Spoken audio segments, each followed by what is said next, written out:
Magandang hapon mga kaibigan. So bago lahat, ipanalangin natin ang nangyari sa Jensan. So nagkaroon ng lindol dyan kanina. Napalakas, nasa 7.8 na tayo. Ingat po kayo lahat dyan sa Mindanao.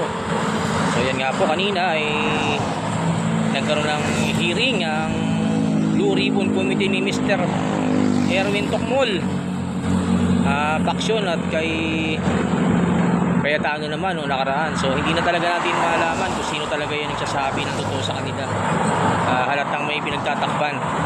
So ang gusto lang naman natin ay managot ang lahat ng pumamada ng flood control scandal dahil yun ay tax ng taong bayan. So yan, yun na naman ang gusto natin, mapanagot sila at may balik sa taong bayan ang perang ninakaw nila. Yan, hindi kailangan talaga nating makialam dyan sapagkat palubog ng pulubog ang ating Pilipinas dahil sa pinagagawa nila. So mga kababayan, ingat po tayong lahat at huwag tayong pustang-pustang kung ano-ano na against the government sapagkat active ang DICT.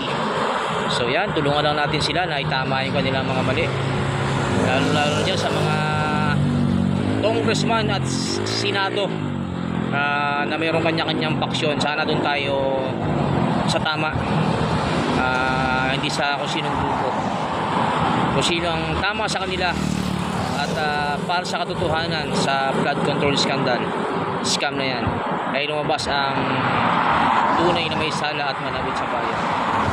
Yeah, breakdown, ingat po tayong lahat para sa katotohanan, para sa bayan. Kailangan nating makialam, huwag tayong manahimik.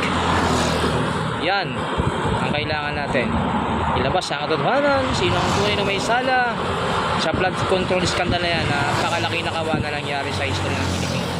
Yeah, break it down, ingat po tayong lahat at magdasal po tayo.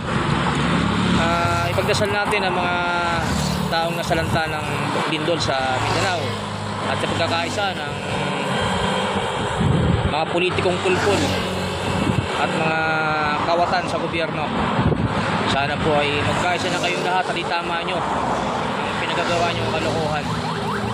Dahil pag pinagpatuloy nyo yan at napapanood kayo ng mas nakababatang henerasyon, siguradong gagayahin kayo nila.